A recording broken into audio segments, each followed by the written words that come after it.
तो दोस्तों, आशेश्वर मंदिर के दर्शन करने के बाद अब हम पहुंच चुके हैं टेर कदम।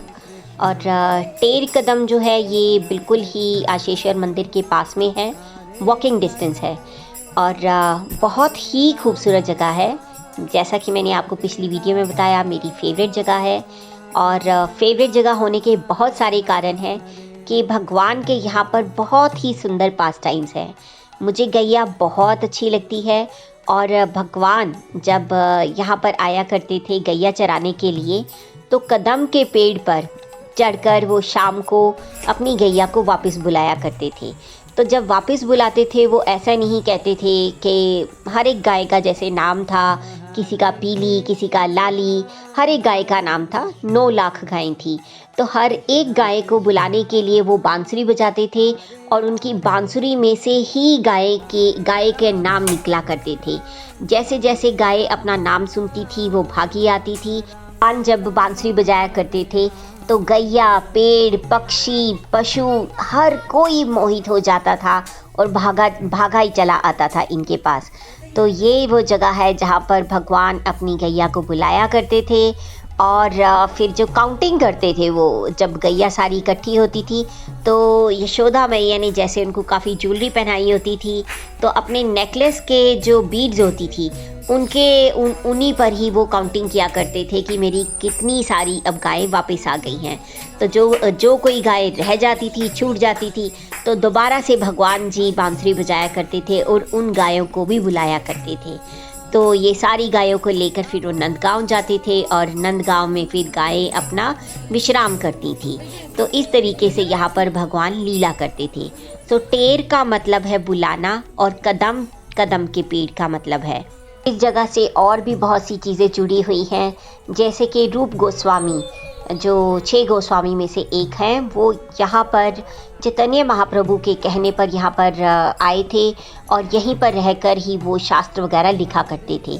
सो अगर आप इस्कॉन से जुड़े हुए हैं तो आपको ज़रूर मालूम होगा कि एक बुक है नेक्टर ऑफ इंस्ट्रक्शंस, वो यहाँ पर ही लिखी गई थी। और उसके अलावा भी बहुत सारी बुक्स यहाँ पर रूप गोस्वामी ने लिखी थी, लेकिन जो नेक्टर ऑफ इंस्ट्रक्शन है उसकी ओरिजिनल प्रति जो है वो यहाँ पर मंदिर में ही मौजूद है। और रूप गोस्वामी की भजन स्थली भी है यहाँ पर। और कहा जाता है कि रूप गोस्वामी जब यहाँ पर बैठकर अपने शास्त्र वगैरह लिखा करते थे तो उनके पास भजन करने का भी समय नहीं होता था, यानी कि अपनी चैंटिंग का समय नहीं होता था।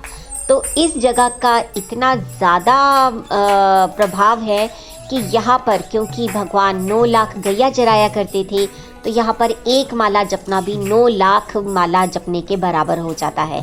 सो यहाँ पर बहुत सारे भक्त यहाँ पर आते हैं और अपना माला जप करते हैं। और जो कार्तिक के समय में आते हैं तो 9 लाख मल्टीप्लाई बाय 1000 उतना उनको इफ़ेक्ट मिलता है एक ही माला का। तो रूप गोस्वामी के लिए ये जगह बहुत ही अच्छी थी, क्योंकि वो अपना शास्त्र अध्ययन करते थे, शास्त्र लिखा करते थे। तो चैंटिंग का जो कंपनसेशन है वो इस तरीके से हो जाता था कि यहाँ पर एक माला भी 9 लाख माला के बराबर हो जाती थी। सो ये सारी चीज़ें भगवान ने ही बनाई थी, जिसकी वजह से उनको मालूम था कि मेरा जो भक्त है यहाँ पर बुक्स वगैरह लिखेगा, उसके बाद समय नहीं होगा चैंटिंग का। तो इस तरीके से उन्होंने यहाँ पर अपना प्रभाव छोड़ा हुआ है। उसके अलावा यहाँ पर राधा रानी का भी एक पास टाइम है कि जब रूप गोस्वामी बहुत ज़्यादा लगन के साथ जब वो बुक्स वगैरह लिखा करते थे तो वो इतने बिज़ी हो जाते थे कि उनको अपने खाने पीने की भी सुध-बुध नहीं होती थी। तो एक बार राधा रानी ने इसी तरीके से जब देखा कि उनका भक्त अभी तक कुछ खाया पिया नहीं है, तो राधा रानी स्वयं अपने हाथों से खीर बनाकर यहाँ पर रूप गोस्वामी के लिए लाई थी। तो रूप गोस्वामी के जो भाई सनातन गोस्वामी थे, जब उन्होंने खीर प्रसाद चखा तो उन्हें बहुत ही डिफरेंट फीलिंग आई, डिवाइन फीलिंग आई थी उन्हें। तो उसकी वजह से उनको एकदम से पता चल गया कि ये जो खीर है किसी नॉर्मल इंसान की बनी हुई नहीं है, ये स्वयं लाडली की बनी हुई है, राधा रानी बनाकर लाई हैं उसको। देख सकते हैं कि भगवान जी की गैया यहाँ पर कैसे विराजमान है। कोई गुलाबी है, कोई कामर है और कोई पीली है, हरी है, भगवान जी की गैया यहाँ पर मौजूद हैं। तो ये जगह बहुत ही अपने आप में पीसफुल जगह है और बहुत ही प्यारी जगह है। यहाँ पर चैंटिंग करने का तो बिल्कुल अद्भुत ही मज़ा आता है यहाँ पर। और व्रजरज यहाँ की तो ओहो क्या कहने।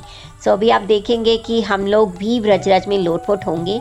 तो जैसा कि हमें बजरंगी प्रभु ने यहाँ पर बताया कि व्रजरज का अपने आप में ही बहुत ज़्यादा इम्पोर्टेंस है कि जब भगवान यहाँ पर धरती पर आ रहे थे तो सारी जगह फुलफिल हो गई थी। कोई गैया बन गया था, मतलब देवतागण कोई गैया बन गए और ऋषि मुनि कोई पेड़ बन गए, कोई लता बन गए, उसके अलावा बहुत सारे जानवर बन गए, बंदर बन गए। तो ये सारी चीज़ हुए। तो कुछ देवता जो रह गए तो वो देवतागण ब्रह्मा जी के पास जाते हैं और कहते हैं कि ब्रह्मदेव हमें भी वहाँ पर ब्रज में जाना है और हम भी भगवान की लीला देखेंगे, कोई तो जगह होगी कि आप हमें भेज पाएँ। तो ब्रह्मदेव कहते हैं कि नहीं, यहाँ पर तो कोई भी खाली जगह नहीं है, सारी फुलफिल हो चुकी हैं, हाउसफुल है वहाँ पर। फिर भी वो बहुत इंसिस्ट करते हैं। तो फिर ब्रह्मदेव उनको कहते हैं कि ओके, एक जगह खाली है कि वहाँ पर रज की जगह खाली है। तो ये सारे देवतागण यहाँ पर ब्रजरज बन जाते हैं। तो कहा जाता है कि यहाँ पर लोटपोट होने से ब्रजरज में यहाँ पर आपको हर एक देवता की जो है ब्लेसिंग्स मिलती हैं। यहाँ पर लोटपोट होना आपके लिए बहुत अच्छा लगता है। तो आप देख सकते हैं कि हम लोग किस तरीके से लोटपोट हो रहे हैं ब्रजरज में और नृत्य कर रहे हैं।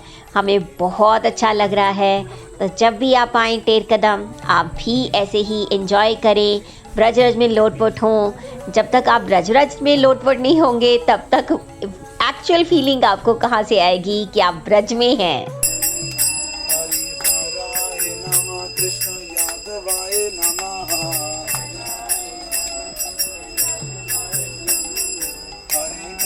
Hare Krishna, Krishna